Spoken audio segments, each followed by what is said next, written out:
Bronco fans and football fans everywhere. Welcome to the Broncos Buzz. Not on a Friday, but on a Monday due to the Halloween effect or Halloween night last Friday.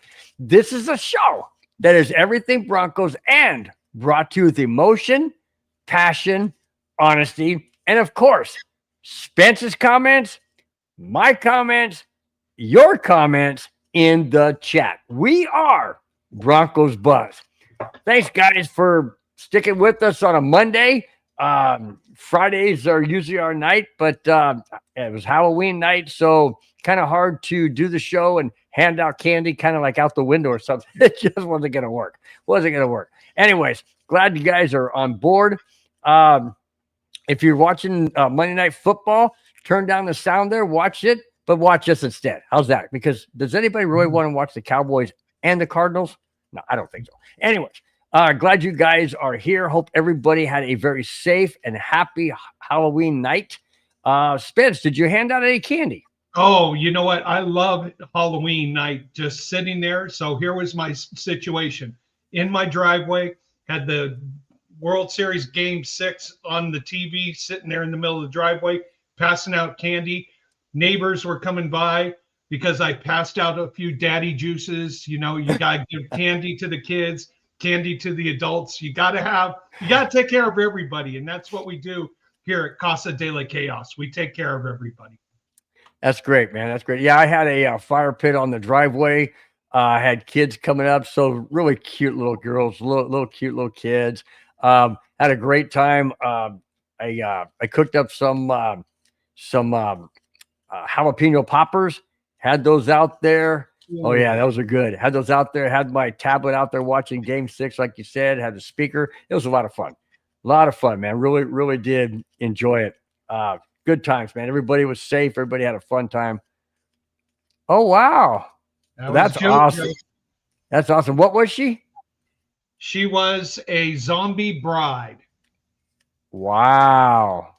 Well, hopefully when she does become married, she doesn't. I know. Way too early. I know you're not ready for that. I can tell. No. Not even close to being ready. All right. Other than that, can you believe it's November? I know last week I said, or the other week or a while back, I said, can you believe it's November already? Now it officially is. Can you believe it though? November. That's crazy. I mean, it's already getting dark out here. I know. That's why I got the blinds closed. I already got the lights turned on. What do you got there, bud?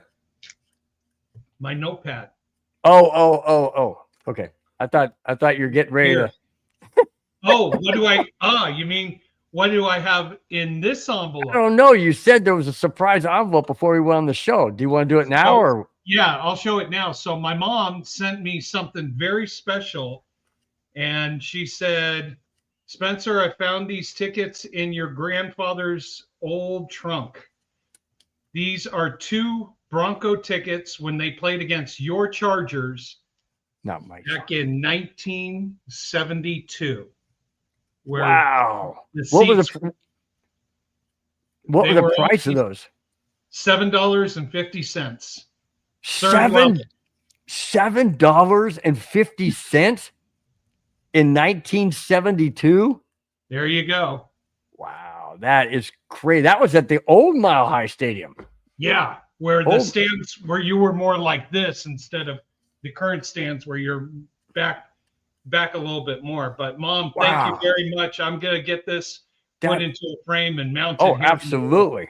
That is so cool, man. That is so freaking cool. That is great. That is fantastic. I researched it, and they beat your Chargers that day, back in 1972. My Chargers, whatever. Anyways, all right. Before we get into the topics, we got 2 weeks, basically. Well, not 2 full weeks, but we have 2 games to cover, plus a preview of the game this coming Thursday. So it's a lot of stuff to talk about, guys. We've got a scandal. We have a big time incident involving the NBA, as well as Jackass of the Week. So we got a lot of stuff to talk about. Bronco stuff, always. Viking thing coming up. So that's part of the Jackass of the Week. But anyways, all right, let's get into it.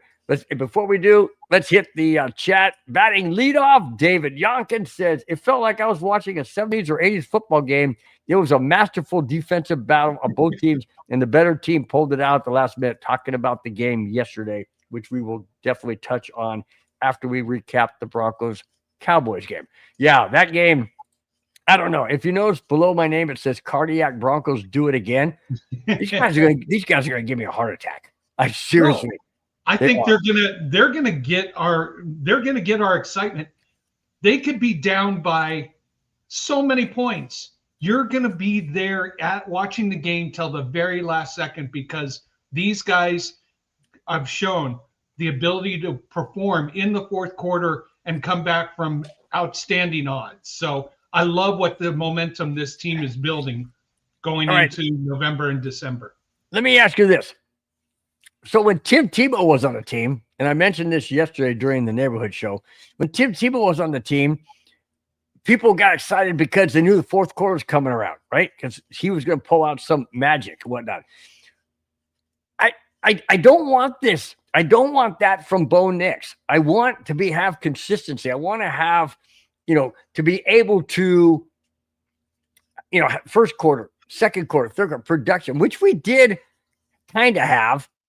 But then again, the defense was solid, dude. They held them to 5 field goals, and that is amazing. Now, can field goals win a game? Absolutely, they can. If the Broncos had not come back, or had not gotten that 8 points, a touchdown and 2-point conversion, and then got the other touchdown to make it 15, and then tie the game and have a chance to win it, field goals would have won that game. And that's what scares me. This defense without PS2 is very vulnerable, especially when you have a rookie replace him.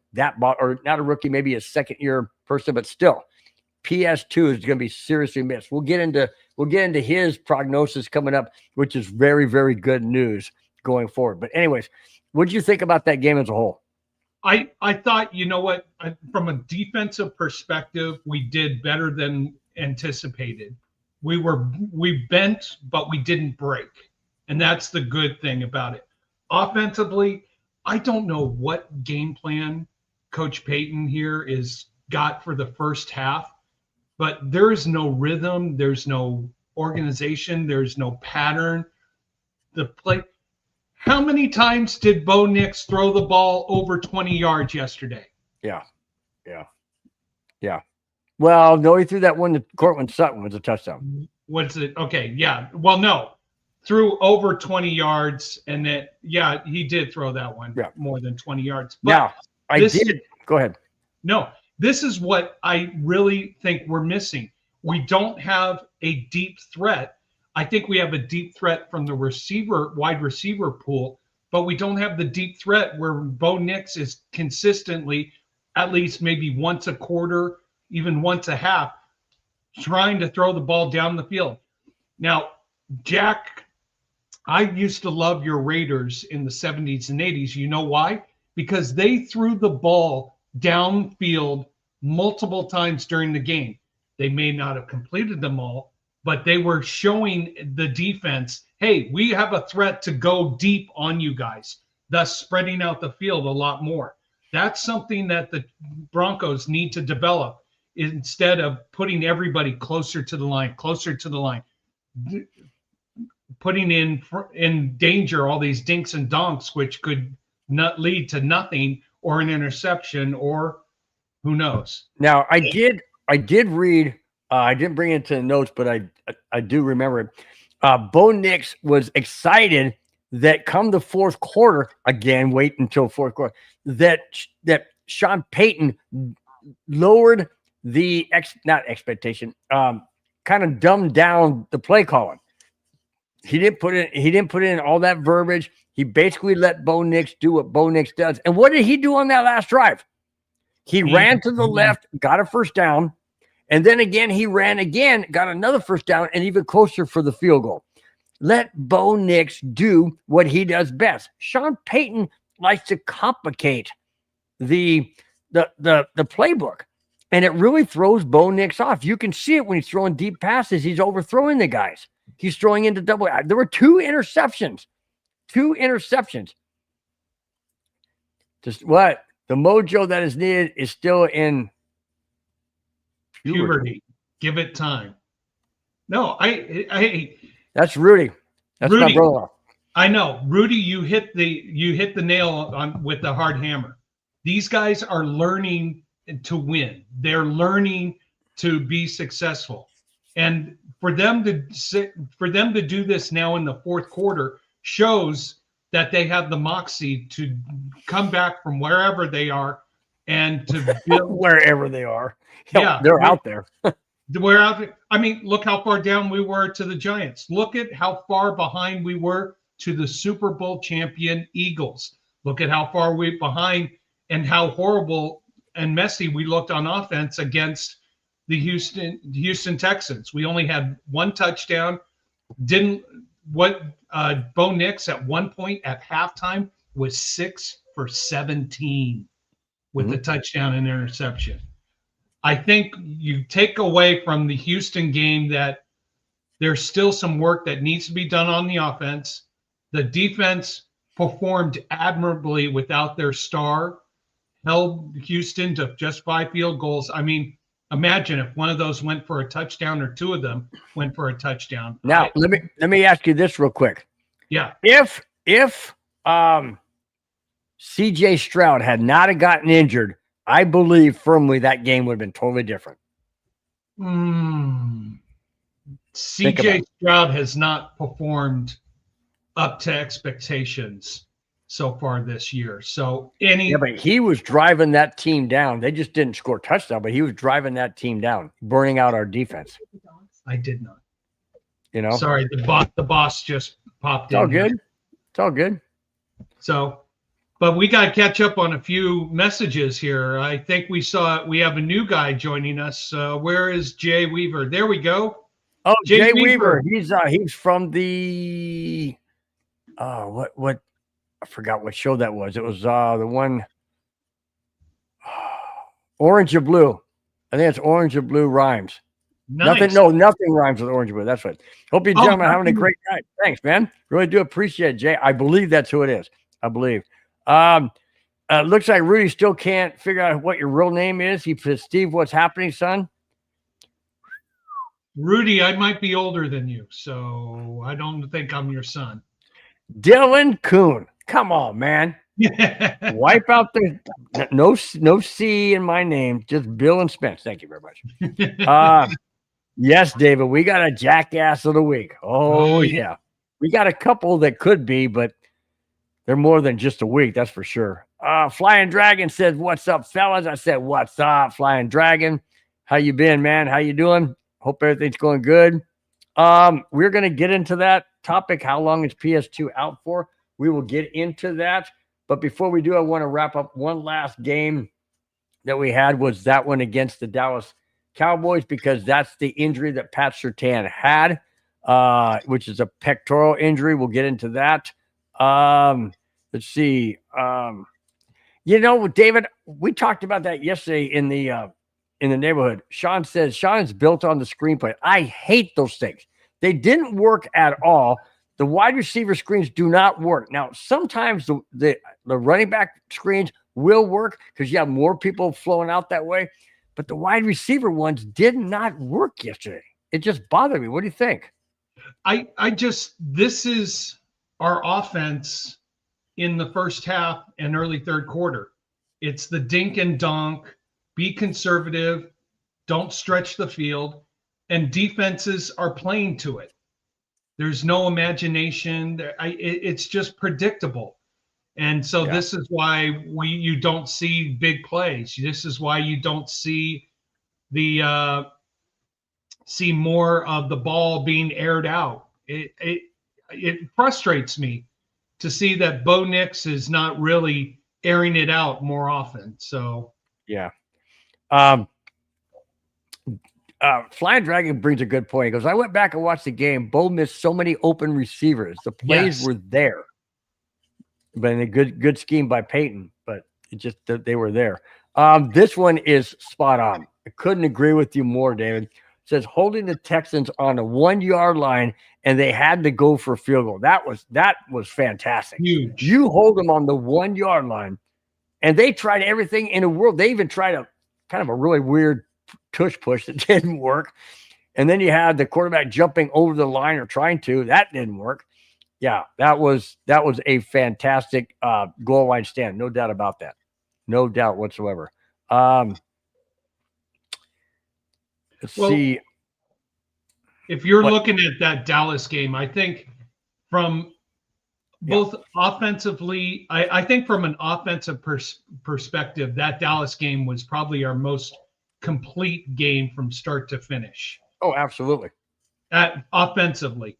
Defensively, Dallas has got a potential big-time offense. So to hold them to 24 points and really dismantle whatever mojo they had coming into the game. I mean, Denver only favored by 3 points. I mean, that's kind of easy money in that situation. But again, here we go. Let's look at the fourth quarter. Against Dallas, 14 points. Control the ball, control the game. Against Houston, 11 points. Control the situation, score at an opportunistic time. Defense clamps down. Get out of there with a win. You can go on the road here in the NFL, and it doesn't matter if you're dominant or you scave or you steal a victory. A victory is a victory. Mm-hmm. It wasn't all glamour. It wasn't all splash and brawn. You went to Houston, who is a playoff team from last year, who has, I think they have the #1 defense. Yep. And you get out of there with a victory. Kudos to the Broncos. I mean, they're on a 6-game winning streak right now. They're exactly where I thought they would be after 9 games. And if you start looking ahead to their schedule for the rest of the month, they have a game this Thursday. They're off for 10 days. Then they're off. Then they have an important game against Kansas City, and then they're off for 14 days. Mm-hmm. Perfect time for them to recoup, revise their situation, relook at everything, try to make improvements and enhancements for a big push in December. So 7-2 right now. What I had predicted when we had looked at all the games, Bill, I think we're in a great situation. The offense just needs to shore up a few things. Yep, I agree. Now, Flying Dragon says, do we make a trade prior to the deadline tomorrow afternoon? And then David Yonkin follows up by saying, Sean Payton's track record while being the head coach of the Broncos states that he doesn't make a trade for anyone. Yeah, I mean, if you want to make a trade for someone, okay, go ahead, make a trade for someone, but what are you giving up? What assets? We brought in, who did we just bring in? No, not Lockett. That's the Raiders. No, he went to Raiders. We're going to talk about that too. I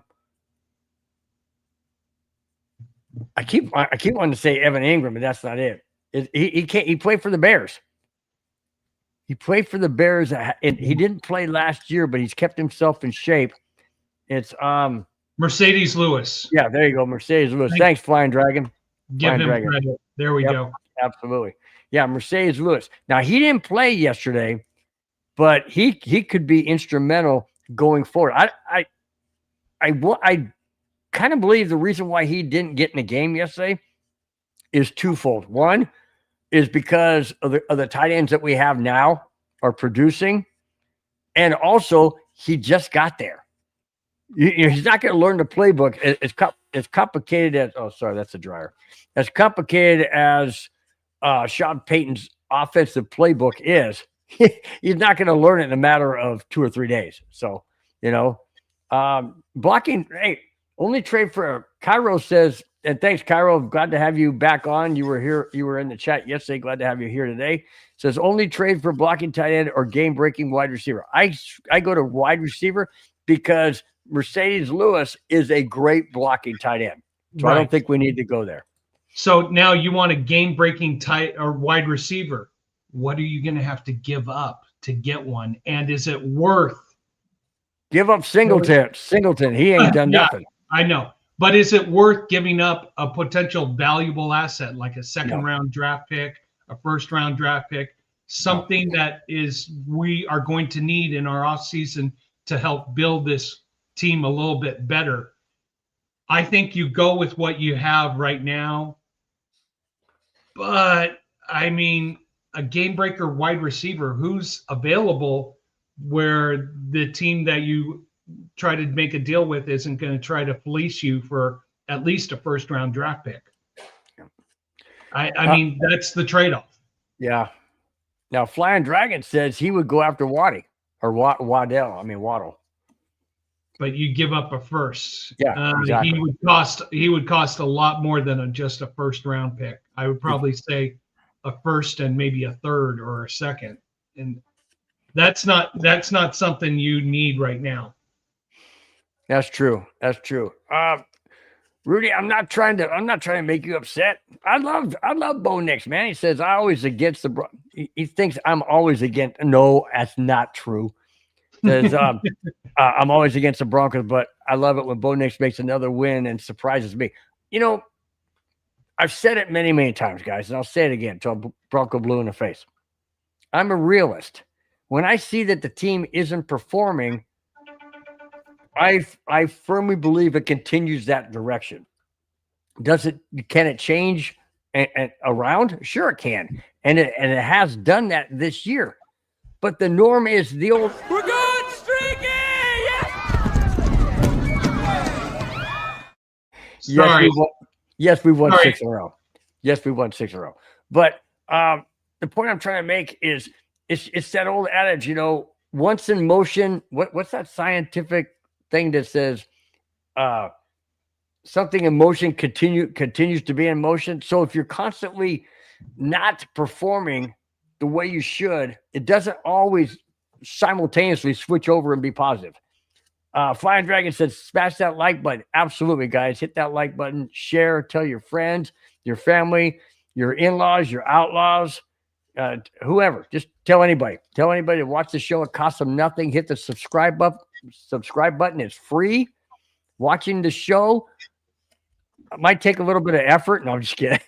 But watch the show and enjoy it. Guys, we really appreciate it. What's that? No, Mom, make sure you hit the thumbs up too. I mean, this is for your son. Come on, Mom. Very true. And thank you again, Mom. She just texted, yes, we got the tickets and we showed everybody. And of course, love the advertising on the back. Chrysler, the right car. 1970s, you said? What year is that? 1972. I was 13 years old. No, December 1972. I was 14. December 10th, 1972. I was 4. I was 14. 1972. Wow. Cairo says the other issue, I think Nick's and he's looking for his Oregon teammate might be part of the issue. And frankly, with all the deep shots Nick tries to force to Troy, do you agree? Yeah, I unfortunately agree. Yeah. I don't want to agree, but this is something. It's familiarity. He knows him. He knows him, but at the same time, this is why during our off season I was pushing Bo Nix, get your wide receivers out there and practice and practice and practice and practice, and then the next day practice even more. Yes, he was 14 years old. Wait a minute. Don't you mean it was 1872? Yes, it was. Oh my gosh, that's fantastic. Okay. Going back to Bill, 14 in centuries or millennium, not years, right? Wow. I think millenniums. Yeah. Thanks, Cairo. Really do appreciate it. Okay. Going back to in the chat, there was a comment about Pat Surtain. How long is he going to be out? Here it is. All right. In the game against the Dallas Cowboys, which we just talked about a little bit, Pat Surtain sustained a pectoral injury. His status is considered week to week, and fortunately, it won't land him on the IR list. per NFL insider Jordan Schultz, the injury does not require surgery. That is huge right there. That is huge. It's a pectoral injury. Yes. Is it kind of like a stinger? I don't know. But if he's week to week and it doesn't require surgery like it did, what was that Singleton that had the pectoral? Somebody last year or the year, not last year, but the year before had a pectoral injury. They were out for the season because it required surgery. This does not require surgery for Pat Surtain. That's great news. He's week to week. Is he going to be available for Thursday? The prognosis is 99% no. Okay. They're going to rest him again. That's going to give him an extra couple of days until we face the Kansas City Chiefs. Am I right? The Swifties. Do we face them after the Raiders?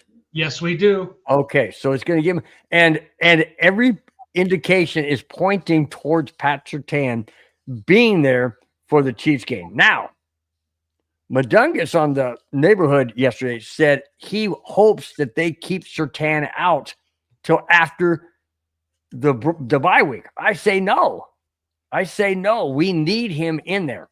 But then again, if he's not 100%, like Madungus said, then he could be out for the rest of the year. So I want him in, but I want him in healthy. So I don't know where that lies. If he can go at half and play half of the defensive plays on that game against Kansas City, I'll take it. But I don't want to put him in a position where he's risking even further long term. It's the pectoral muscle right here, which doesn't allow you to stretch the arm out or get the arm up or do any, and especially if you tried to tackle somebody and your arms get pulled, it could really pull these muscles even more. So rest, do therapy. It's the Raiders. The Raiders are going to give us a good challenge. So, and speaking of Raiders, yes, we are on tonight, Jack.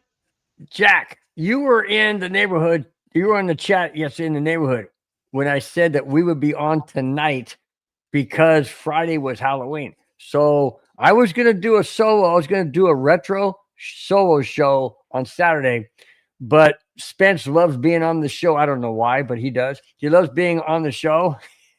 I love having him. So yeah, I love it. I enjoy having him on. He's a great asset to the team, to the show.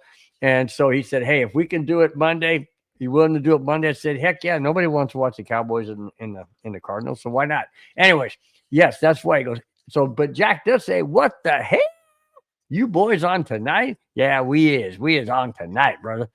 And enjoying. Because, Jack, we got to do a little prep talk for a game this Thursday against some team from Vegas or Oakland or the Golden Knights. Yeah, the Golden Knights. I can't stand the Golden Knights. I'm sorry, I can't either. Flying Dragon agrees with Madungus. Says rest PS2 as long as you can. Yeah, you want to know something? At this point, if he can go and he's 100% against Kansas City, go. If he's at an 80, 90% and he can play a few plays, I think that's a tough decision. But you got to think we're a playoff team. We've got the number 3 seed right now, but we're in a 3-way tie at 7-2 with Indy and New England. So you've got to think of the long-term aspect for later in the season and not right now trying to get a win against Kansas City. If it was at Kansas City, I would have said definitely rest PS2 because the NFL is going to make sure Kansas City wins that game on Christmas night at home against our Broncos. Yep. Jack Ken has given a shout out to David Yonkins. Says, hope you're feeling good today, my friend. David Yonkin follows up by saying, I'm feeling better. Thanks. Absolutely. David, I hope you do feel better. I know you mentioned that you haven't been feeling well lately. So really do appreciate you taking the time to be in the chat with your comments and to watch the show. It really means a lot, guy. It really does. And Jack Kenna follows up, said, David, I think about you, my friend, and in my prayers. So amen. Yeah, we both Kenna, both Kona Spence and myself second that. Absolutely second that. What's this? Good comment by Cairo. I'll take this one. How stupid is Dan Quinn with having Jaden in the game last night down by 31 and cost him his quarterback for the rest of the season? If you saw the injury, I didn't see it. it's I heard it was gruesome. a hand or something. No, he dislocated his left elbow. It was gruesome. You do not want to see it. I know now that I say it, my mom's They were down by 31 to who? They were down by 31 to Seattle. Seattle was dominating them the entire game. I didn't watch the game. What was I doing last night? Oh, I had stuff with family going on. I didn't watch it. Yeah, that's insane, dude. Down by 31 and you have your quarterback in there? And they were driving. They were inside. They were third and goal or second and goal, and Jaden Daniels gets out of the pocket, makes a run. I thought it was his knee, the way he was holding it. As soon as they saw the replay, I went, "Oh!" Was it as bad as it wasn't nearly as bad as a Theismann? Nothing is as bad as Theismann. If anybody doesn't recall or too young to know about that, it was Lawrence Taylor of the Giants sacked Theismann of the Washington Redskins. Yes, it was a Redskins, and his shin bone popped through his skin.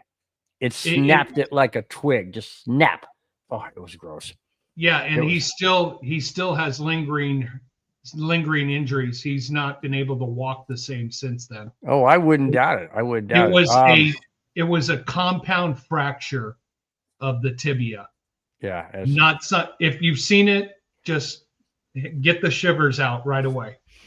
Jack says, Bill, did Madungus get my info from Richie in regards to this coming Friday?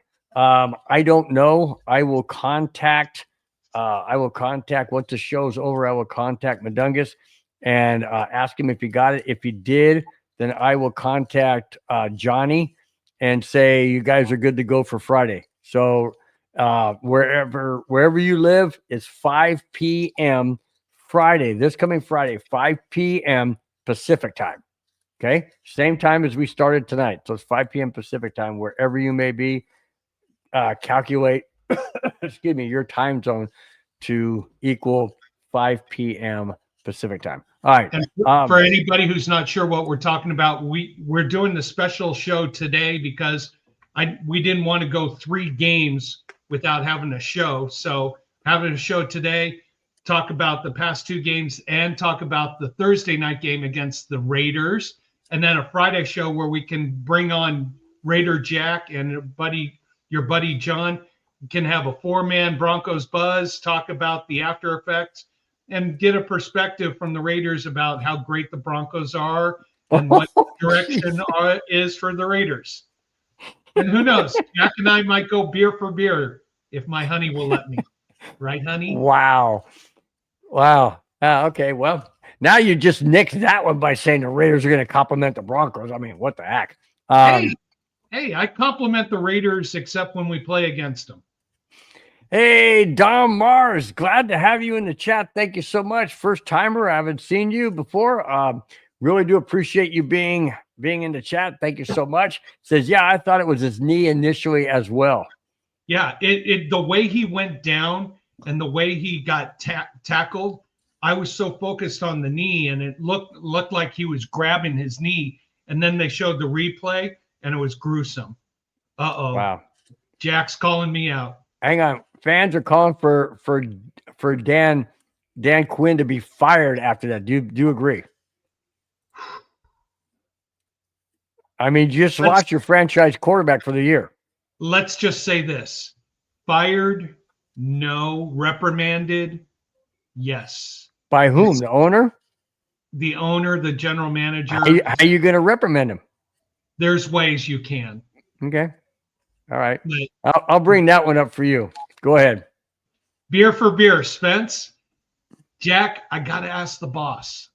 It's Friday and the kids are around. I would love to go beer for beer, but got to ask the boss. I might be ending up doing the show solo with you guys, or me and Johnny. Just put it that way. Me and Johnny just end up doing the show together. Oh, gee. Hey, anybody want to give an update since David Yonkin just said Cards hold Cowboys out of the end zone? Oh, hey, man, hang on. That score is 0-0. Okay. Oh, that's Walmart for my 24-pack delivery. Yep.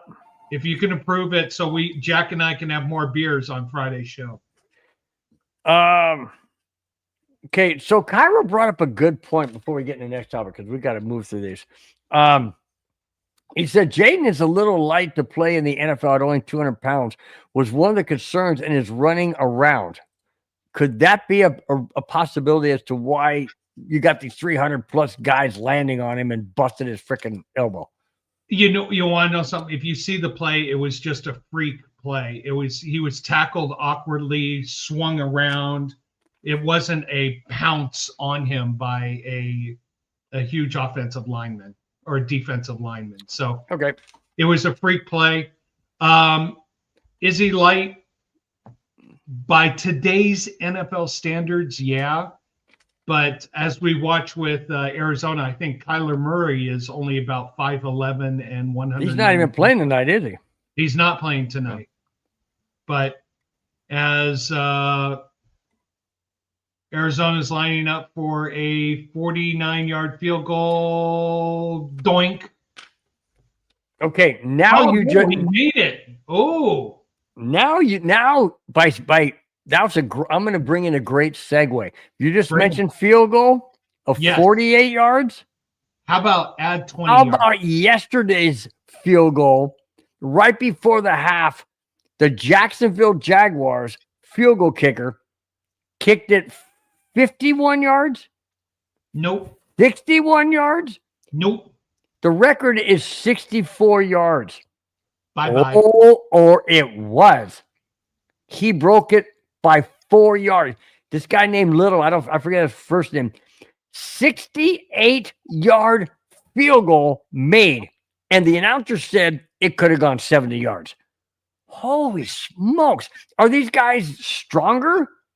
Is it the conditions of the atmosphere? I mean, like lighter air, whatever.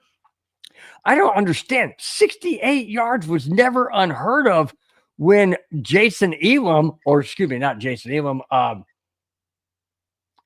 What was the guy? He went to Detroit.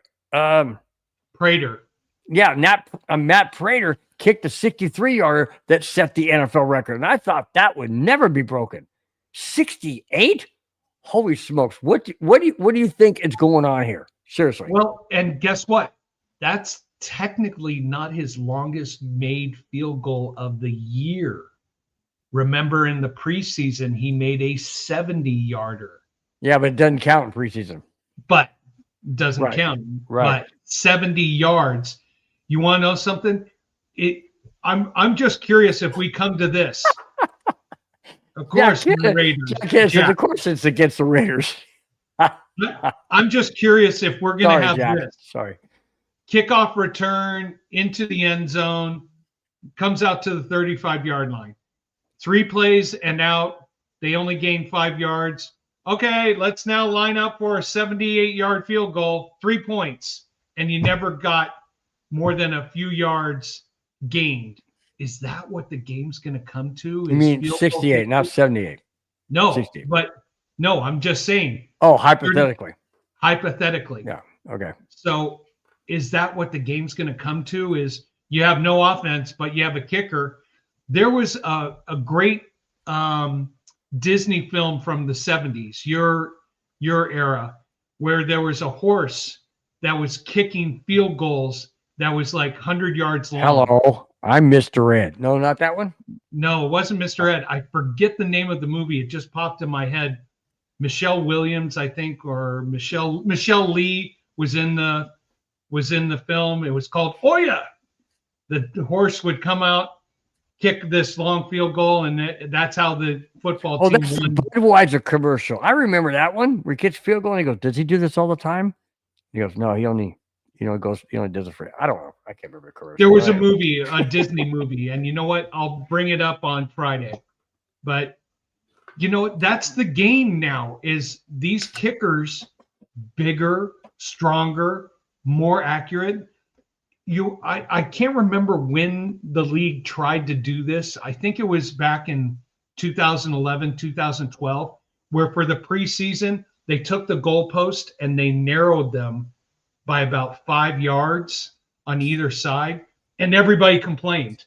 Yeah. That you may have to do that. Why? Why make it more? Why not? Okay.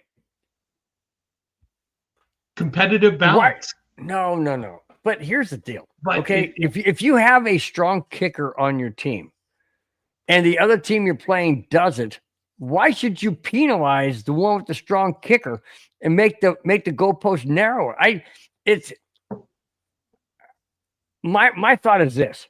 Okay, if go back to baseball. If we want to talk about the World Series Game 7, the Toronto Blue Jays, which I don't want to, but the Toronto Blue Jays were ahead 3-0. When it was tied 3-3 and they brought in Yamamoto of the Dodgers, I looked at my next door neighbor and I said, there's no way they're gonna win this thing. Why? Because Yamamoto is that much better. So if you have a great field goal kicker that's better than the other guy's field goal kicker, why should it be narrower? If the other guy's field goal kicker isn't that good, he ain't gonna make it if it's narrower. I mean, why change the game? Why not? This is something they possibly look at to have competitive balance. I mean, who seriously here thought 60-yard field goals would be the norm? I mean, it's just something to consider. And you know what? David Yonkin, interesting comment. More drugs is what the kickers are doing to kick a 68-yard plus.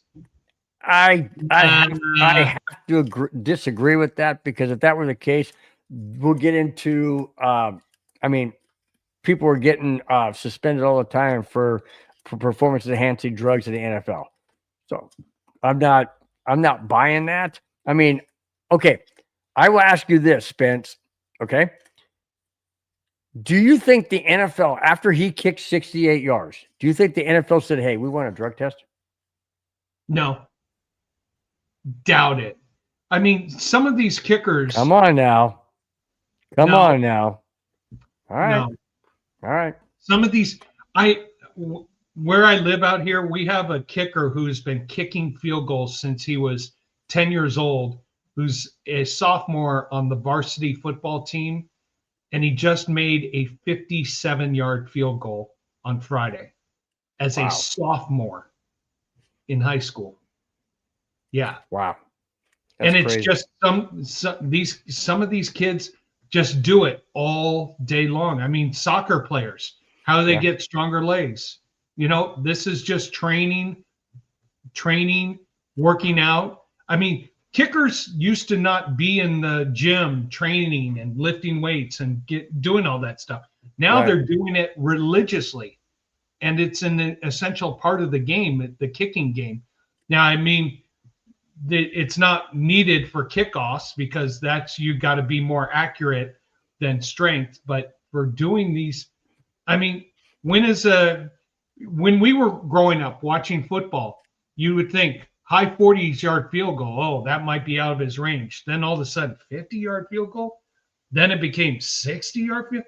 When are we going to be like 70-yard field goal in the middle of a game? I mean, could we have a scenario one day, Jacksonville, like I said, gets the ball at the 35-yard line, goes 3 plays, only gets 9 yards, puts them at the 44-yard line, go back 8 yards, that's to the 30, go back 8 yards to the 36-yard line. So that's 74-yard field goal. That's I just thought of something. An AI robot field goal kicker. Kick it from their own 1-yard line, kick a 99-yard field goal. I'm being facetious, I know, but I'm just saying, it's crazy, dude. It's crazy these guys are kicking that. You know, the average now a field goal. Do you know that Lutz has kicked multiple 50+ yard field goals this year, and that's a norm for him? It's crazy. Mm-hmm. It's just absolutely crazy.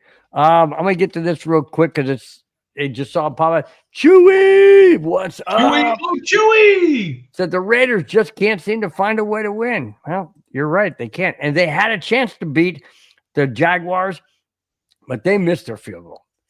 And that was I thought for sure they had the game, man. I thought for sure they had the Chewy, game.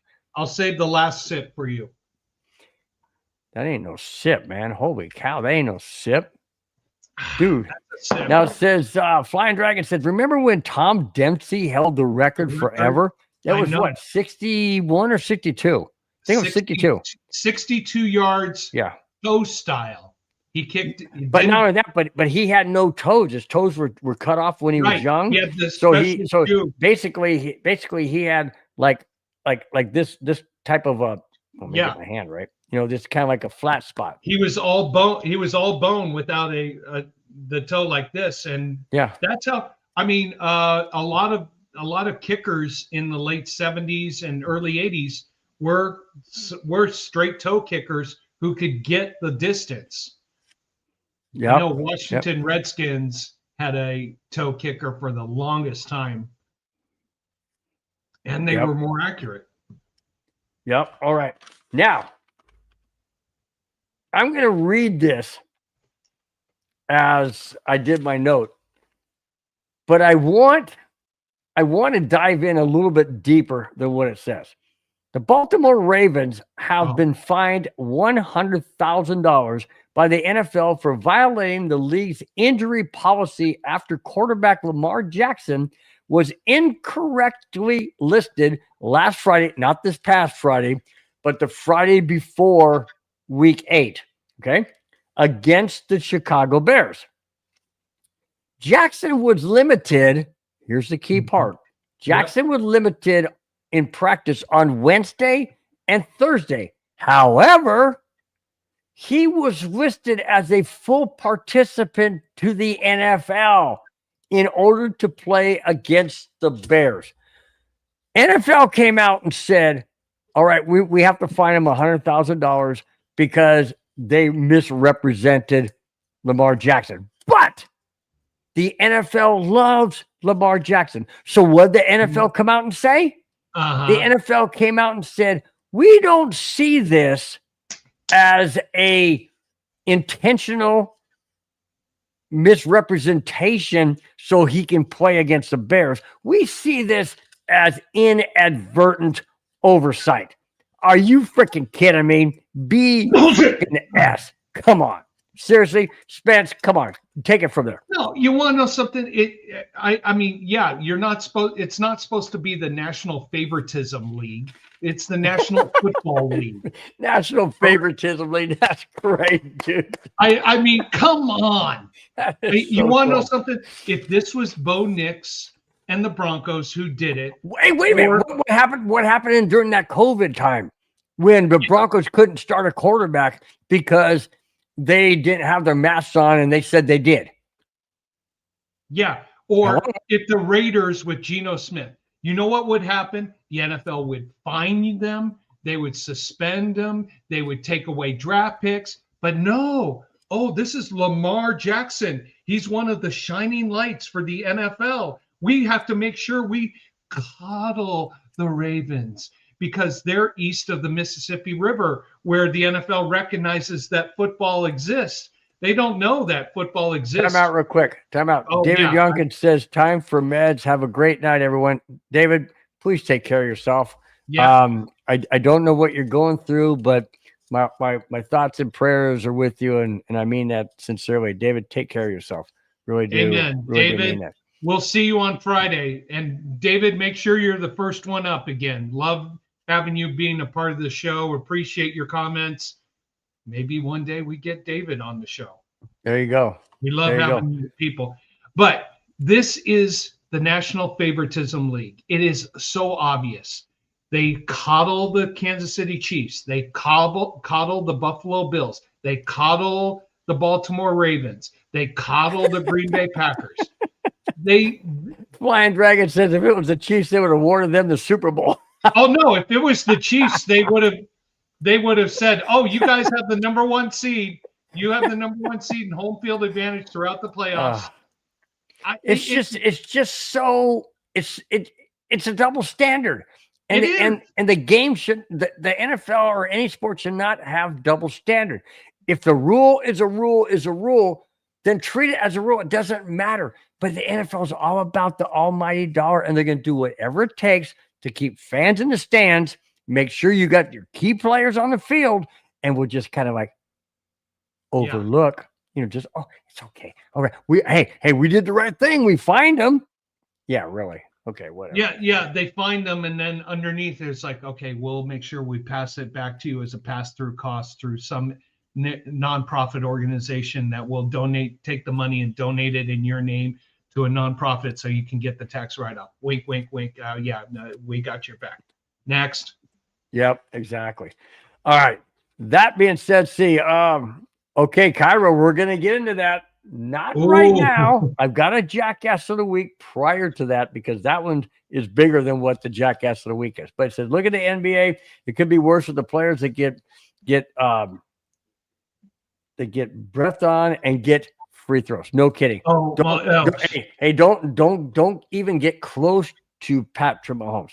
Don't get close to him because if you do, it's a penalty. All right. No, it's the old Tom Brady rule. Hey, I brushed your uniform as I went by you. Tom Brady would do this. Hey, where's my flag? And of course, it's Tom Brady. Whoa. Oh, okay. Here's the flag. Yep.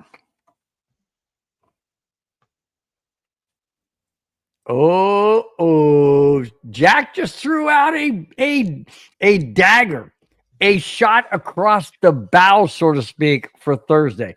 Bill and Spence, there is no more PS2 versus the best tight end in the NFL in Bowers. Question, who can try and cover Bowers now? My answer, nobody. Nobody can cover him. Nobody can cover my PS2. My answer is it might be hard for Geno Smith to get the ball to Bowers when our defensive line is all over him and sacking him at least 6 times.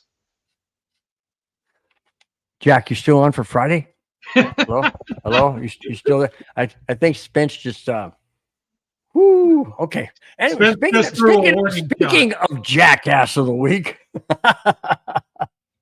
Not that you are Jack, or not that you are Spence. Come on, I'm married. I'm always the Jackass of the Week in this house. If Madungus was here, he would have something to say. I'm not going to say anything. Yeah, just move on. All right. Former Vikings All-Pro. Excuse me. I forgot. Hold on. Here we go. This is this week's Jackass of the Week. You suck, you jackass. Almost blew it. Got me off track there with the whole thing. Former Vikings All-Pro Adrian Peterson was arrested in Sugar Land, Texas. I've been to Sugar Land. That's a nice little small town. I've been there too. Sugar Land, Texas, on charges of driving while intoxicated and unlawful carrying, you got it, guys, a firearm. These guys will never learn. These guys will never, ever learn. I continue. Peterson, 40, was taken into custody at 9:30 a.m. Not yesterday, Sunday, a week ago Sunday. Okay? Week ago Sunday. Remember, we're doing two weeks here, basically. A week ago Sunday, police told KHOU in Houston. This is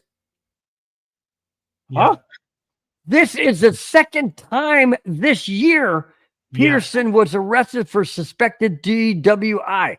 The first time was in Minnesota, where he played, shortly after attending the NFL draft party. All right, Adrian, you got a major freaking problem here. A major problem. You got bank, you got money, you got people you know that can bail you out and help you out and take you where you want to go and where you need to go. But no, you take it upon yourself to do it yourself. And with a firearm, what do you need a firearm for? Okay, well, I got to protect myself. Then you bring bodyguards. You're not somebody who can't afford them. No, but I'm Adrian Peterson. Like Spence always says, they feel invincible. Okay, let's go beyond that feeling invincible. How about feeling stupid? How about being an idiot? How about being a moron? How about just being plain, you think you're better than you are? Guess what? You're not. Adrian, I used to like you when you played for the Vikings. That's my NFC team. But you know what? I've lost total respect. First time, okay, I get it. You're at a party. I'm sorry that happened. Second time, you're a complete idiot. And you are this week's Jackass of the Week. I'm done, Spence. No, and you know what? He's going to get jail time. If he weasels his way out of this one, he has to have known someone who knows someone who's going to help him out. I mean, DUI once. Come on, make a smart choice. DUI twice. That just tells me that you're at that level of invincibility that is above and beyond anything else that everybody thinks that I can do whatever I want. I'm above the law, you know. Oh, DUI, yeah, whatever. Hey, mean lawyer, whatever. Go get him. You know, I'm sorry, Adrian Peterson, and I don't think he's up for the Hall of Fame yet officially, but this will tarnish his record or any as well it should. As well it should. Moving forward. So you know what? I'm sorry. I don't want to give this any more thought or any more care, because when you act this way and you think you're above the law, you don't deserve our time. Okay, let's go back to the chat. How about this one? Go ahead, Spence. Read that one. Talking about Bowers again. Bowers, 12 catches, 12 for 13 attempts, 133 yards and 3 touchdowns. Going to slow your linebackers down. Hot second. Hot Yeah, but how's he going to catch the ball when our defensive linemen and linebackers are all over your quarterback who doesn't have time to breathe? But it's going to be an interesting battle. Clayton, hey, guys. I say, hey, what's up? He said, smash that like button and share, guys. I said, absolutely. Clayton, always good to have you in the chat. Always. Jack follows up. I said, always hit the like button. Absolutely. Guys, it takes you a microsecond. Go click, and it's done. It just shows everybody else who comes across the show that people like the show. It helps the show. It shows you guys like it, and that's the main focus, main thing. All right, yeah, let's back out of the Jackass of the Week. You suck, you jackass. I always remember this stat. Thank you, Cairo, for bringing it up. Remember, Tom Brady is above 500 versus all teams but the Broncos because he did not like playing here at all. That's right. Well said, and that's true. Yep, that is very true. All right, we're going from the Jackass of the Week to right here, Mom. The like button is that thumb up thing that you see on your iPad. Mom's like, where's the like button? Mom, there's a thumb up and a thumb down. Thumb up, you like your son. Thumb down, you're not happy with your son because he has not been coming and visiting. No. She got it wrong. Thumbs up because you read it a couple weeks ago. Thumbs up is she thinks I'm handsome. Thumbs down, she thinks I'm not. You read it. I know. It's your mom. It's my mom. So anytime she texts, I don't even know her, and I love her dearly. She's amazing. I know she is. She's got a great son. All right. Yeah. We went from Jackass of the Week to something completely unbelievable, as I see it. Former Denver Nuggets player and current coach, was the current coach of the Portland Trail Blazers, is connected to illegal and rigged poker games linked to the mob. We still have organized crime out there in the mob. Well, we'll get into that because I got a whole lot of things about this. My wife has mentioned this many times. Here we go. Chauncey Billups, former Nuggets, and others, Clippers coach, as well as former Chargers Hall of Famer Antonio Gates, allegedly rigged poker games. How? Listen to this. Talk about science. I mean, not scientific, but talk about listen to this. Allegedly rigged poker games using X-ray tables, fixed shuffling machines, and special contact lenses and glasses to reveal the cards. PFSN, I don't know what that stands for. Zach Jens explains, and I quote, greed makes people do strange things. But once you cross that line and engage in their scheme, especially with the mob, it's not easy to get out if you ever do. End quote. Wow. My thought is this. Why would somebody like Chauncey Billups, head coach of the and head coach of the Clippers, and Antonio Gates, who is a Hall of Famer, would be involved in something like this? Yes, he nailed it on the head by saying greed makes people do strange things. Okay, I get that. But isn't there something in everybody's head that says, wait a minute, let me think about this. I would love the money. Is Antonio Gates strapped for money? Probably not. Is Chauncey Billups strapped for money? Probably not. The head coach of the Clippers strapped for money? I don't recall his name, so I didn't bring it in. Probably not. Why would these guys do this and not use their God-given brain that says, wait a minute. If I do, I know what? No, I know the answer. I'm raising my hand. I know. That's why I said, okay, what? Professor Bill. Because these guys think they are invincible. They think they're never going to get caught. The mob and all these guys are going to protect them. They will never get caught. And guess who always gets caught? Not the mob, not the gangsters, not the people raking in the money. It's the guys who are the bait. And that's what's happening. You know, Chauncey Billups didn't think, oh, nothing's going to happen to me. Oh, yeah, I'm going to help. I'm going to help these guys, these fish, get lured in and get suckered. And nothing's going to happen to me. Well, here's what's going to happen to you, Chauncey Billups. You're going to lose your job with the Portland Trail Blazers. You're going to be banned from the NBA for life. Mm-hmm. You're never going to be able to get into the Hall of Fame. Any kind of advertising or use of your name for advertising is done. All because you wanted to make a little extra money on the side illegally. A little extra money? There was big bucks involved in this. It's a little extra money illegally. Emphasis on illegally. Now, my question to you is, should Antonio Gates be stripped of his Hall of Fame? That honestly, that is something that is up to not necessarily the NFL, but the Hall of Fame standards.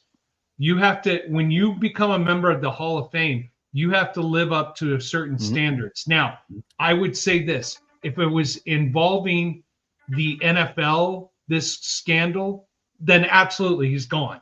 Yeah. It involves a different sport.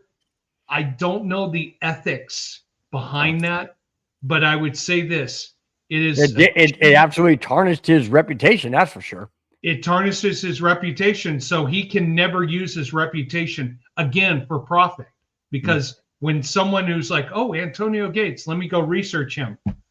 Federal arrest, federal indictment, federal investigation. He's done.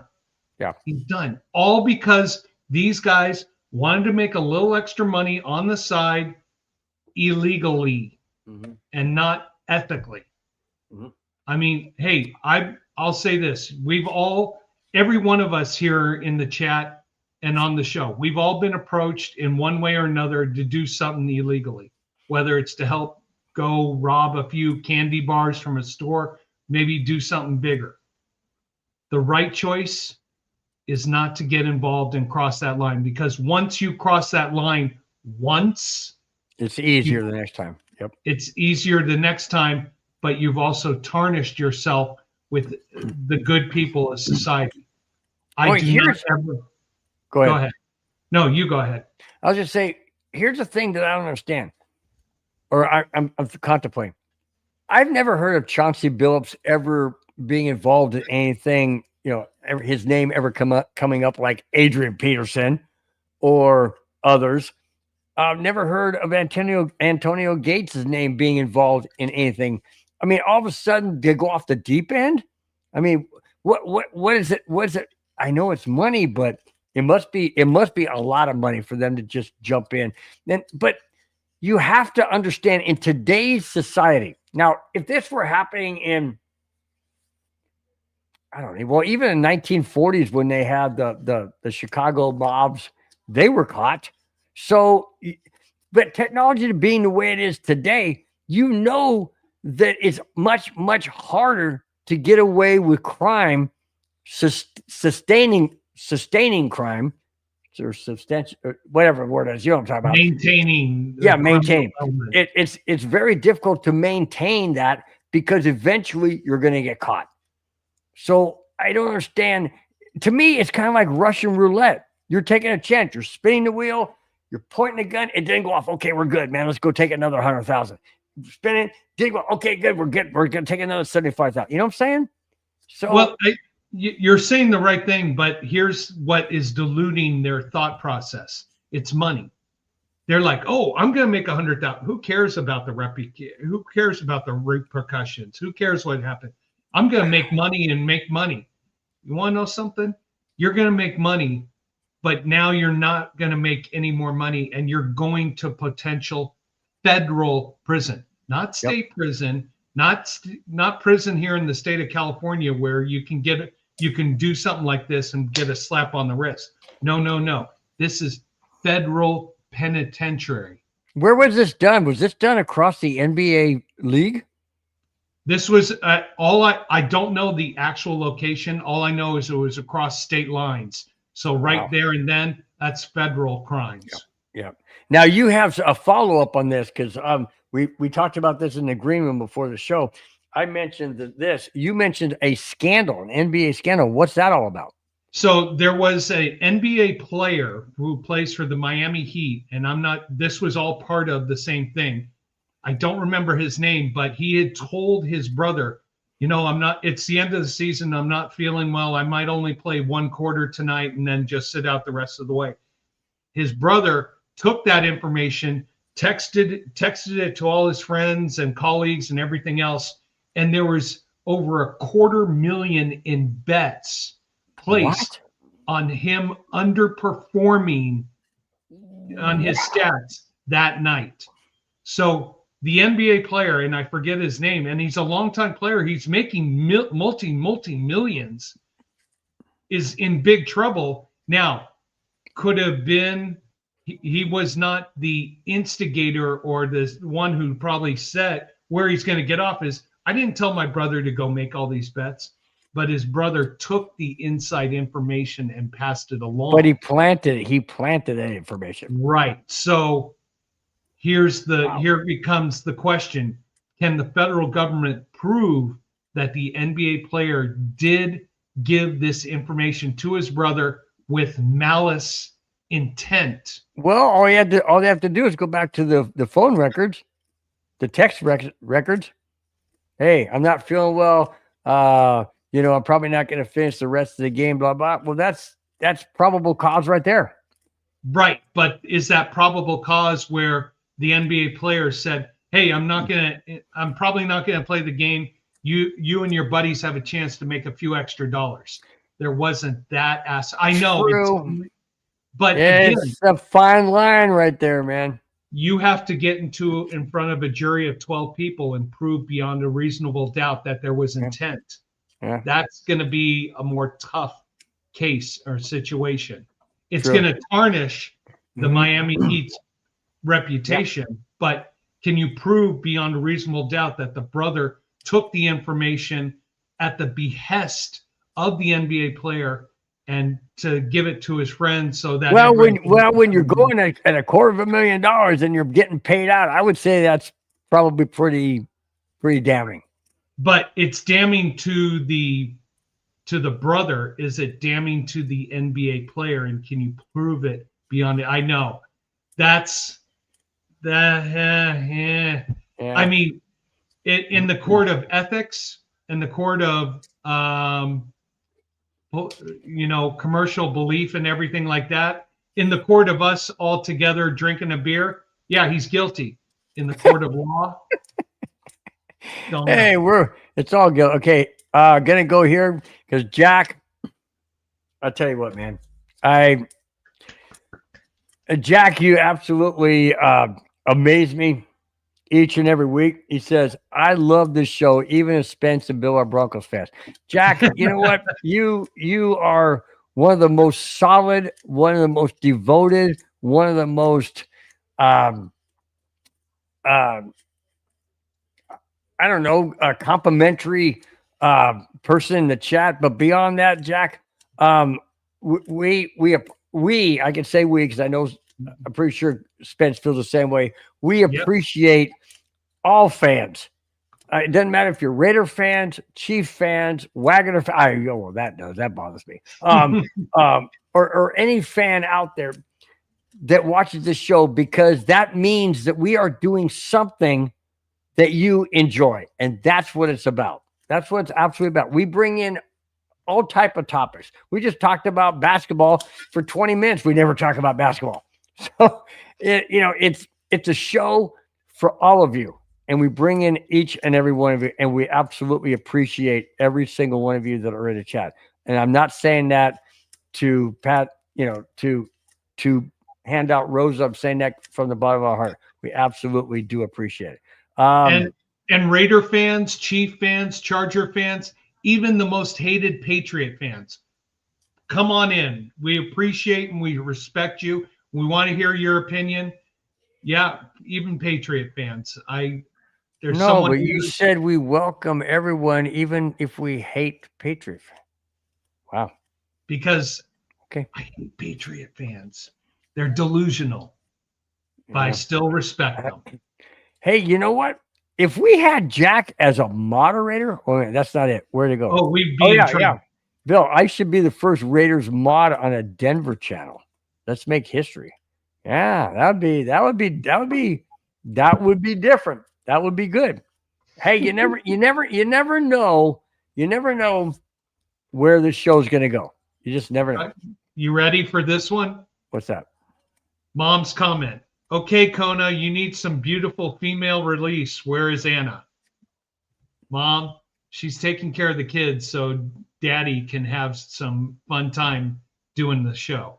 I appreciate you thinking of your son. I'm not I know. I'm not going there. That's for after the show, Mom. For after the show. Okay, I think we need to move on. Move on, yeah. Like I said, if a family member texts me, I'm getting them into the show. Absolutely. Jack said, Bill and Spence, I see you boys are fun to chat with. We're glad. Yeah. We're glad, Jack. We're glad you enjoy it. Hope everything goes well so you can be on Friday along with Johnny. It's going to be fun. Oh my gosh, it's going to be. You guys do not want to miss that show. You guys do not want to miss that show. It's going to be two Broncos fans, two Raider fans right after the Broncos-Raiders game on Thursday. It's going to be great. And if you guys enjoyed this show, check out the Wild Wild West show here on the MHRT network on Tuesdays, where Jack's a part of it. Lots of fun and diverse comments and diverse opinions about our entire division. Yep. 93 Nav, man. What is up? Haven't seen you before. Thank you so much for being in chat. If Raiders cannot dominate, I want our division to win if the Raiders cannot. I agree. Absolutely. Because I always want our division to win. And I've told everybody here, my dream in one day is that all four teams from the AFC West make the playoffs. Yes. And as exhausting as that may be for you, Bill, would love to see it. That would show. No, because there's one team in there I don't want to see. That's the Chefs. We all know. No, I don't want to see the Wagoners. And for those of you who don't know who the Wagoners are, it's the team in LA that says they have fans and they don't. You don't want to see the Rams in the playoffs? The Chargers, they just suck. Isn't that your alter They ego? They left LA. They left San Diego for a reason, because nobody supported them. Okay, let me move on. Speaking of the Raiders, Jack. Hang on. Wild Wild West is on Wednesday. Sorry, I thought it was on Tuesday. Thank you, Nan. Okay. Speaking of the Raiders, here we go, Jack. Last Monday morning, not today, last Monday morning, the Las Vegas Raiders signed Tyler Lockett per NFL Network's Tom Pelissero. The signing reunites former Seahawks head coach Pete Carroll and quarterback Geno Smith. Guess who we are seeing this coming Thursday? That's right, the Las Vegas Raiders. Now, is that game in Denver? No, I think it's in Vegas. Okay, so that game is going to be the Broncos and the Raiders this Thursday night.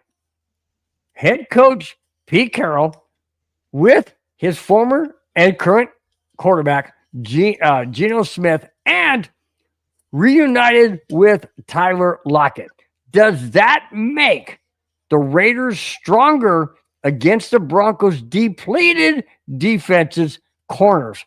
And I say depleted because PS2 isn't there, as well as Bowers of the Raiders, who Jack Kennett mentioned. Does that make the Broncos defense more vulnerable, or is it even a difference? It's not a difference. The game's in Mile High. The Broncos are going to have, it's in Mile High. Even Chewy verified, and say thank you, Chewy, for also verifying that. It's going to be an interesting game. I know the Chargers. Sorry about that. The Raider. I'm still stuck on your alter ego team. The Raiders. Wait. Do you see any blue and yellow back there? I know. I see Avalanche stuff. I see Broncos stuff. If Medungus would put the picture in our folder. No, we're not putting the picture in there. I'll delete it in a heartbeat. No. I think if the game was, with our situation, if the game was in Vegas, I think it would be a close game coming down to the final possession.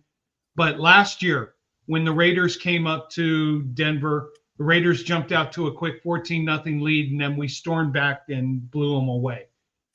I think the Raiders have a chance early on, but the second half is going to be all Broncos running away with the victory and covering the 9-point spread. Broncos are favored by 9? Broncos are favored by 9. Let me make sure of that. Yep. Favored by 9, over under 42. I don't think I could put my money on that. 93 Navman says, what makes it stronger is Brock Bowers is back full blast. Now, Jack Kennett brought up a great thing. He said, Bill, great question. Thanks, Jack. Appreciate it. Short week for the Raiders, also short week for the Broncos. What is great is PS2 is not playing on Brock Bowers. That is a fact. That's why I said, does it benefit the Raiders that we don't have PS2 covering Brock Bowers as well as Tyler Lockett? Now, here's the thing. If you line up a wide receiver, Tyler Lockett, Brock Bowers on the inside, and they cross over, now you confuse the Broncos secondary because you don't have PS2 covering either one of them because he's not there. So we got a second-year guy in there. We also have, what's his name? Not Mims. What's his name? Who's our other corner? Not Singleton. Not Singleton's linebacker. The guy from Moss. Yes. So you got Moss, who's all messed up. He's all jacked up. And then you've got the second-year guy who he couldn't cover anybody yesterday. It was a wonder they didn't score any touchdowns because he 3 or 4 yards off the receiver every time. I don't have a good feeling about this game because they got Lockett and because Bowers is 100% and because PS2 isn't in there. I'm not confident. Am I confident in the Broncos offense? Yeah, in the fourth quarter, not in the first 3. So I don't know what to make of this game. We will get our predictions of this game at the end of the show, which is just 3 more topics away. McMillan's another one. Chewy says McMillan. Yeah, he's another. He's our secondary without our secondary shotgun beer on the live. Ooh, I don't know about that. That's our wager bet between Jack and I. So I have to down one to start the show, and then I got to down a second one in case we don't cover the 9 points. Why not? Okay, this show is turning into a competition, which is fine. It's fine. Okay. But my point is this. I don't have confidence against the Raiders team. And I know the Raiders haven't been all that good this year. But I'll tell you what, man, you take a team who's desperate. You take a team who's desperate like the Raiders. And you put them against a Bronco team that's won 6 in a row, and they're at home, and it's prime time, and it's Thursday night. And the Raiders have nothing to lose. Why not come out firing on all cylinders? Why not? Yeah. They know the Broncos game doesn't start till the fourth quarter. So, I mean, sure, we put up 33 points against the Giants, but do you want to try and do that again against the Raider team? I don't know. I'm just saying I don't have confidence in this game. I do have my prediction. It does seem a little bit lofty, but I'm not. I don't know. So I don't know. What do you think, Spence? I'm just torn on this whole. I think the defense sets the standard early. It sets the pressure. Geno Smith has got little dancing feet and has not felt comfortable the last few weeks in the Raiders in Raiders games. I think the front line attacks. What you're going to see from the Raiders is the dink and the dunk to try to get it out of Jahdae Barron. That's the other guy I was thinking of. Thanks there, Chewy. That's to get it out of Smith's hands quick to the receivers. I see this as a 10-point game, Jack. Broncos win by 10 points. Okay, don't give your score yet. We're doing it at the end. I'm not giving my score. I like this question. 93 Navman says, I have a question about the Broncos' pressure up the middle. Seems free runners get loose. You know where that comes from? In my opinion, Singleton. Yep. Singleton can't cover. He can't cover. This is the one thing I kept talking about during the offseason, that we needed to go out in free agency and get a linebacker who had the ability not just to rush the passer and defend the run, but cover tight ends. There was a linebacker out of Tampa Bay who I thought we could go after. He decided to re-sign. We don't have that, right? And that's a weakness right now. But where we make up for it is rushing the passer and getting quickly to the passer. And Geno Smith's going to be very nervous with that pass rush. And so he might be making a mistake or two that's going to help the Broncos propel to victory. You know what? I got to bring these in, man. These are you guys are so complimentary, so cool. Chewy says, yeah, these guys are pretty cool, Jack Kenna. That's awesome. Hang on. See, Mom, people think I'm cool. Yeah. And then Chewy follows up by saying, yeah, no, these guys actually cool. I see some other Bronco guys that drive me nuts. Oh yeah. Oh yeah. That's great, Well, man. You guys, hey, come on. I got to give it up to you guys. Got to thank you. give it up to you guys. You What guys, you have to thank do you so is much, no man. matter if you're a Bronco fan, a Raider fan, a Chiefs fan, or Chargers fan, respect your opponent. We respect the Raiders. We respect the Chargers. We respect the Chiefs. He's nodding. No, no, no, no. You respect them. You may not like them. You may not cheer or root for them, but you respect them. And we respect our entire division. I do. Yeah. I know. I do too. I do. I mean, after all, we can't control the outcome, can we? Can we? No, can we sit can't here and control the cheer, outcome. but And we we cannot control the outcome. But we So, hey. love to hear everybody's opinion. We want everybody's perspective and point of view. We want to hear from you guys because it just helps the discussion. More discussion leads to better results. And listening to people. Yep. We listen to you guys. Yep. Chewy says, I'm a Raider fan. Usually I hate you guys. Well, I'm glad you don't, because okay. And Spence can back me up on this. When I started this show prior to Spence joining 4 years ago, 4 years ago, I wanted the show to be encompassing everybody. I didn't want to be just about Bronco fans. I wanted to be encompass everybody. Why? Because the more people you encompass and the more people you bring in, the better the show is. And that's how we are. We don't cuss on this show. We don't bring in sexual innuendos. We don't put anybody down. Well, sometimes we do. Not put people down, but sexual innuendos. But the bottom line I'm trying to make is we treat everybody equally, and we don't put anybody down. We don't chastise you for being a fan of that team or this team or whatever. We encompass everybody, and that's what I want the show to be about. I want the show, and Spence agreed to it, and that's why he's on the show as a co-host, because we have the same focus. We have the same mentality going forward, and that's how we want the show to be. Am I wrong, Spence? No, and this is just we're all at one big sports bar. We're all sitting together, and Bill and I are leading the discussion, but we're all talking football. We're all talking sports.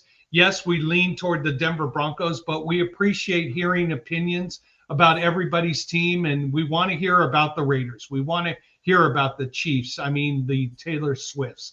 We want to hear about Bill's alter ego team, the Chargers. We want to hear about everybody else in the league. The more people discuss and the more people talk, the more you learn and the more respect you have for your fellow man. So you guys in the chat, thank you so much. Really appreciate you being a part of the show, and really appreciate you speaking on your mind. Even my mom's speaking her mind right now. She right now. She basically, she wants my wife to make an appearance on the show. She's like, you need some beautiful female release. Where's Anna? You need some beautiful faces. Where's Anna? Where's Anna? Get Anna. Get wait a minute. Isn't your son a beautiful kid? Come on. Anna does compliment you. I will say, yeah. And Mom, haven't you made comments about Bill, as inappropriate as there should be since you're married? The money is in the envelope on the way. Hi, buddy. You want to be on the show? Come here. Come here. My dog. You don't want to be on. Okay. Next topic. Yes. In the game against the Cowboys, a week ago, not yesterday, a week ago, rookie running back R.J. Harvey did something not even Hall of Fame and two-time Super Bowl champion Terrell Davis did. That's hard. That's hard to believe. That is hard to believe that somebody did something that Terrell Davis didn't do. It's very true. Here it is. Harvey became the first Broncos rookie to get 3 touchdowns in a game. Harvey's long 40-yard touchdown was the longest by a Broncos player since 2021, 4 years ago. Harvey was nominated for Rookie of the Week following that game. I don't know if he got it. I didn't see it. But 3 touchdowns, a 40-yard run. One of them was a catch. and the other one was a run up the middle or slightly off the guard in the end zone. 3 touchdowns in a single game. Terrell Davis never accomplished that as a rookie for the Denver Broncos. Is that a surprise to you, Spence? Does it shock you that Terrell Davis wasn't able to accomplish that? Or was the game different back when TD was running the ball? Although Mike Shanahan, head coach, was a running-minded head coach. Does that shock you that PJ Harvey has come out of his shell, so to speak, and exploded like he did against the Dallas Cowboys? It doesn't surprise me because the Cowboys don't have a strong defense. So I'm happy for him. They had a great performance. But personally, I want to see it against a team that is a playoff team. I want to see it against a team that's got a more aggressive defense. I want to see it against a prominent team like Buffalo, like Baltimore, like Kansas City, like your Chargers, like Indianapolis. Unfortunately, he came back this week. He only got 2 carries for 5 yards against Houston, a tougher defense. Yes, I'm happy that he did it against an NFL team, had a weaker defense. I want to see it now, a consistent performance, making consistency over the length of the season. He played well against Houston yesterday. He had 2 carries for 5 yards. No, but he made that 1 touchdown catch. Right. Okay, well, I mean, he's getting open, is what I'm saying. He's doing well enough. I mean, it was basically well, yeah, he had 5 catches for 51 yards, including the 27-yard. But it just seemed from a running aspect. Right. I want to see more consistency.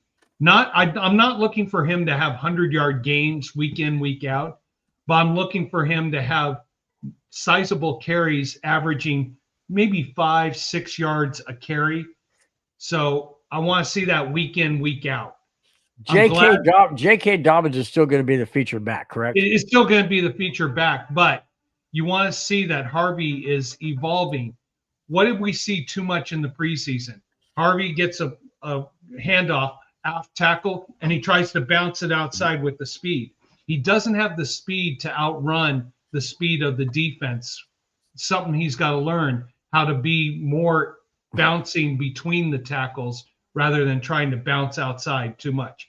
A great day against the Cowboys. Give him a little feather in the cap. But now we want to see consistency as we get into the grind of November and December. Yeah. 93 Napman says, you're proud of RJ Harvey? He's a good back, but so is the undrafted dude named Rico Dowdle. I never heard of him. Dowdle? Rico Dowdle? I don't know. Anyways, I like this one though. 93 Napman says, I want it to be said today. The Panthers will compete for the NFC South Division. My wife made me say that. You know what? They've been competitive. The Panthers have been competitive. If they can figure out their offensive consistency, they might be a threat to Tampa Bay. So, yeah. All right. Hang on. Got to give you your Susan comment for the day. You ready? Yes. Bill could be on a men's cosmetic ad. He has no wrinkles. He's so cute. I love your mom. Yeah. Oh, your mom's name is who? Susan. Yeah. My wife's name is Susanna. Great connection. There you go. There you awesome. go. That's awesome, man. Well, I appreciate it. The camera does wonders. Doesn't show. I guess I really don't have that many. I do down here on my neck, but yeah, whatever. That's why we're covering it up like this, so you can't. Rudy thinks you're so cute, also. So you got competition. He's my brother-in-law. He's trying to get brownie points, so it's all good. Jack Hanna, this is the motto. Happy wife is a happy life. But you For know us what here- else is a motto? You know what else is a motto my wife came up with? Happy house, happy spouse. I like that one because I said there's nothing for happy husband. She goes, no, let me think. And then she came back to me later in the day and said, happy house, happy spouse. I'm like, cool. All right. We are down to and I know you guys love it every week, the last two topics of the week. And here they are. That goes back. For guys you don't know, that was the way they introduced the dating game. Remember that? Remember that, Spence? They would have the. La. Why is that? I'm not dating anymore. No, the show dating game. Oh, okay. Oh, are we going back to your prime time in the 70s or the 1870s or the 1860s? 1570s. Oh, Okay. 1570s. Okay. Okay. The Denver Broncos ownership states it will privately fund the new stadium construction. We all know that, right? Okay. But there is a major twist that could put a wrinkle when it comes to voting if that's where this goes.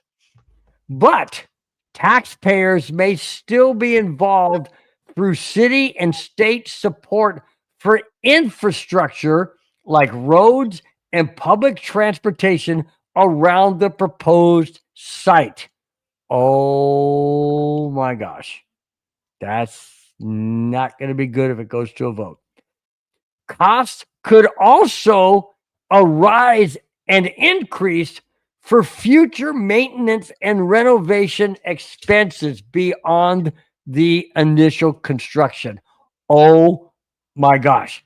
Does this mean that the Denver Broncos ownership group paying for the stadium, let's say it's $4 to $5 billion stadium, could involve taxpayers who will then be on the hook to pay for all the surrounding development, hotels, restaurants, roads, transportation, infrastructure, planting of trees. What if the Broncos, the area around them, needs to be renovated? Then they got to pay for that? Where does this stop, Spence? And how does this impact the possibility of the Broncos not getting a new stadium? I will tell you this. As soon as I read this article, there was one word that came to my mind, or two words combined together that came to my mind: political scam. I mean, really, city of Colorado, state, or city of Denver, state of Colorado, you're really going to try to tax your people to fix the roads that people there are. They do it in California. We get taxed all the time on our roads here, dude. I know, but come on. I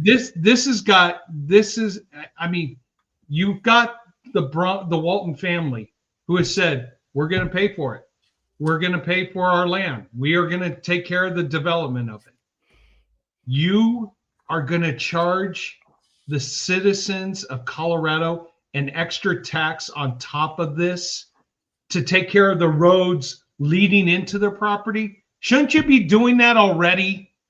I mean, this is a scam written all over it so that some NGO can make extra money on top of this. I'm not buying it. Okay. And that's just my opinion.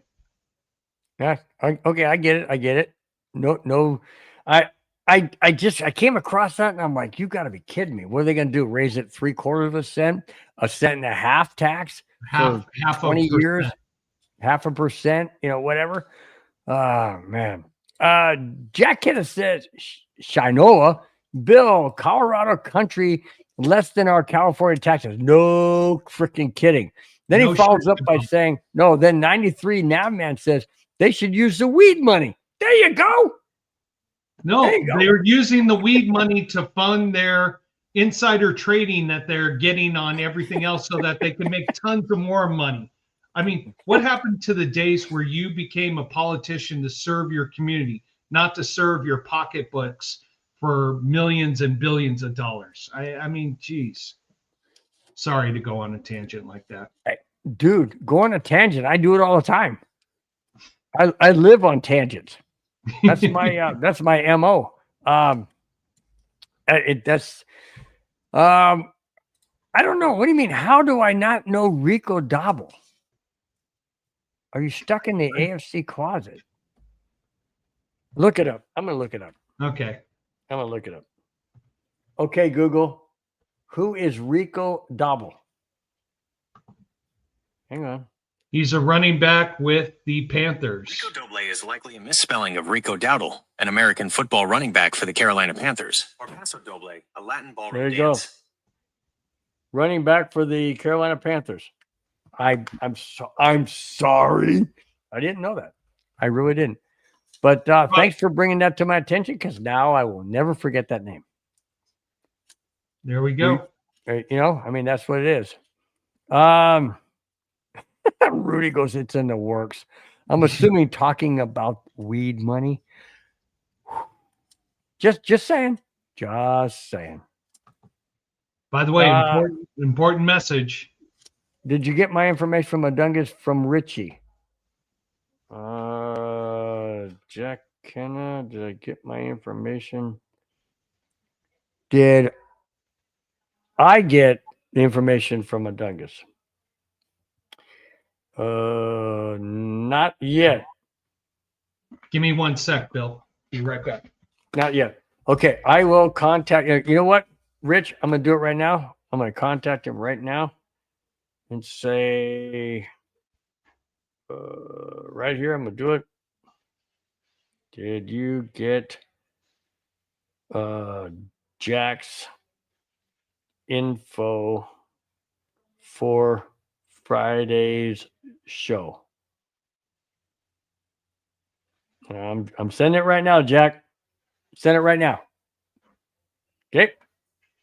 And I'll let you know, Jack, as soon as I get it. If I get a response back tonight, I should. It's only 8:42 his time. 93 Navman said Tennessee does this. No state tax. Don't legalize weed. Well, okay. But use the weed money to others to fund many projects. So if they don't legalize weed, how can they use the weed money to fund other projects? Oh, they steal it. They embezzle. Huh? They embezzle it.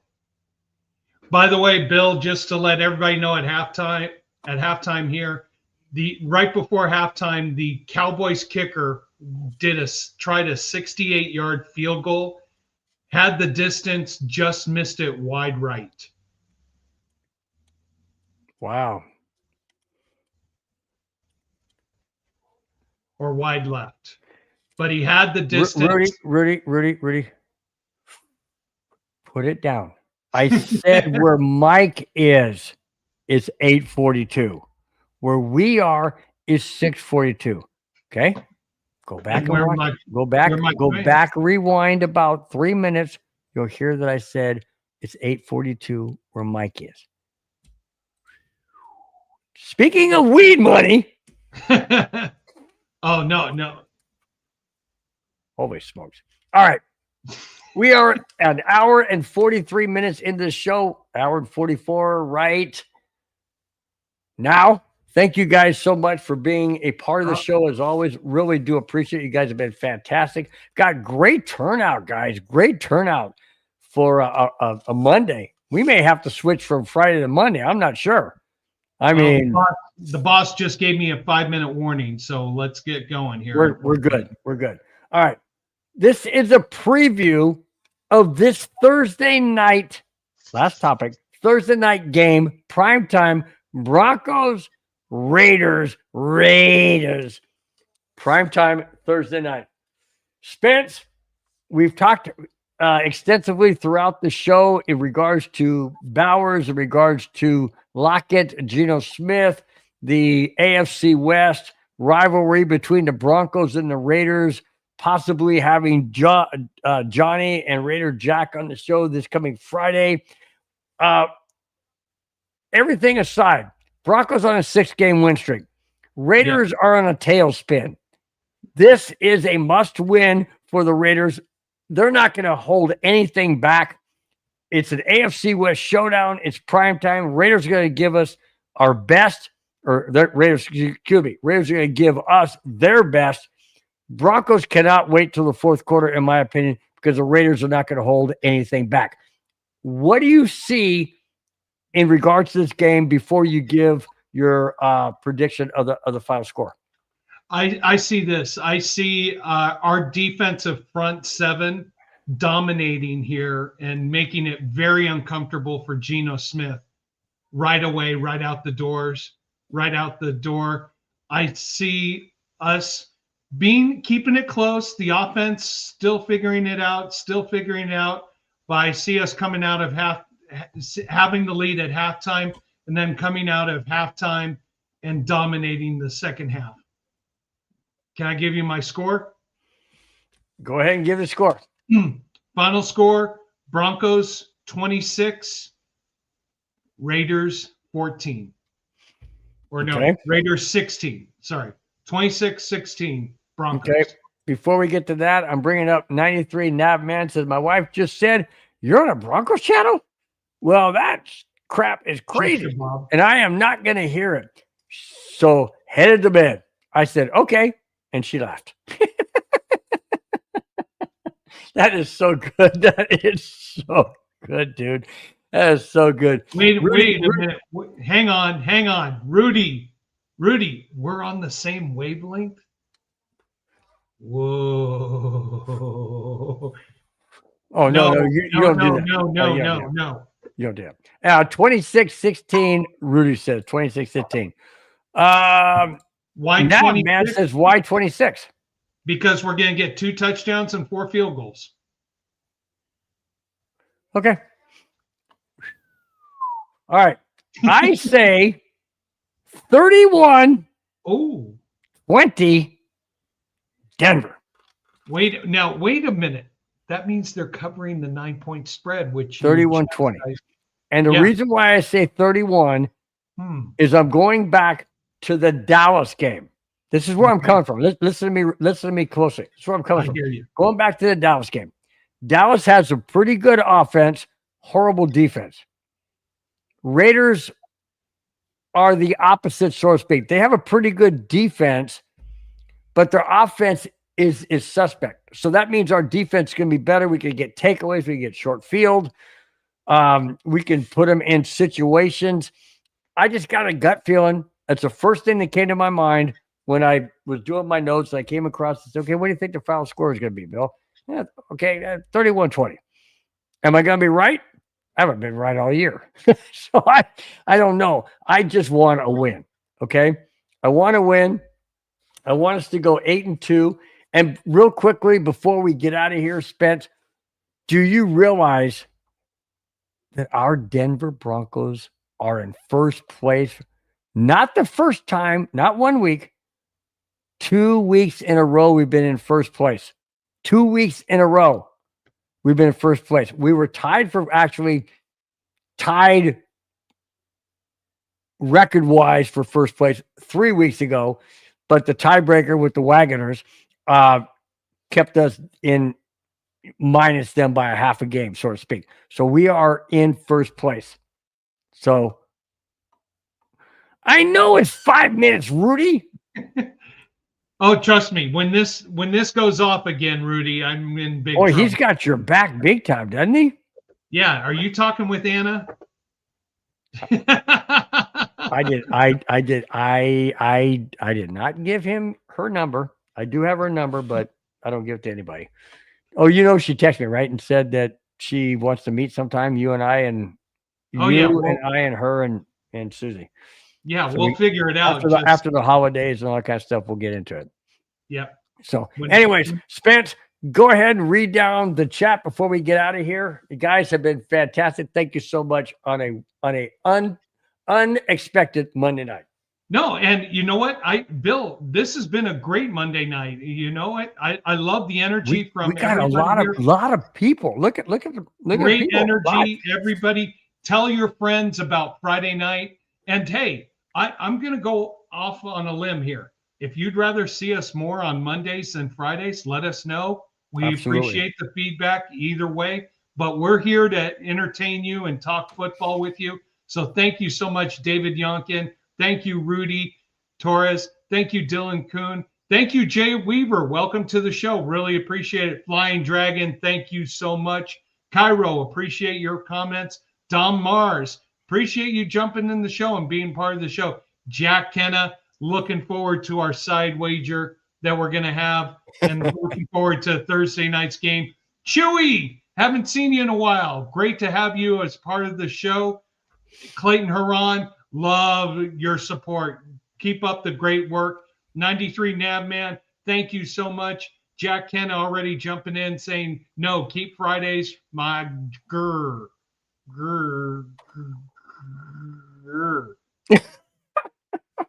Not sure what that meant. But thank you guys. And of course, a final thank you. I have to do this, Bill. Thank you, Mom, for being a part of the show and making those comments to Bill and getting his Love you, Mom. Inflated. So, thank you, Mom and Dad, and my sister Stephanie for watching and being a part of the show. And my mom's Bridge Club up in Montrose, Colorado. Thank you guys for being a part of the show. We really appreciate you. Bill, guys, take it away. till Friday, it's going to be a fantastic show. Enjoy the rest of your week. Enjoy the Broncos Raiders game this coming Thursday, prime time. We will see you in our own prime time next Friday, 5 p.m., hopefully with Johnny and Jack. Till then, guys, take care, guys. Love each and every one of you every single night. Bye-bye. Fast lane when I pass in the street, bag of money in the passenger seat. Simcoe's been asking for me on the road from the west to the east. Way up, I might never come down, 'cause the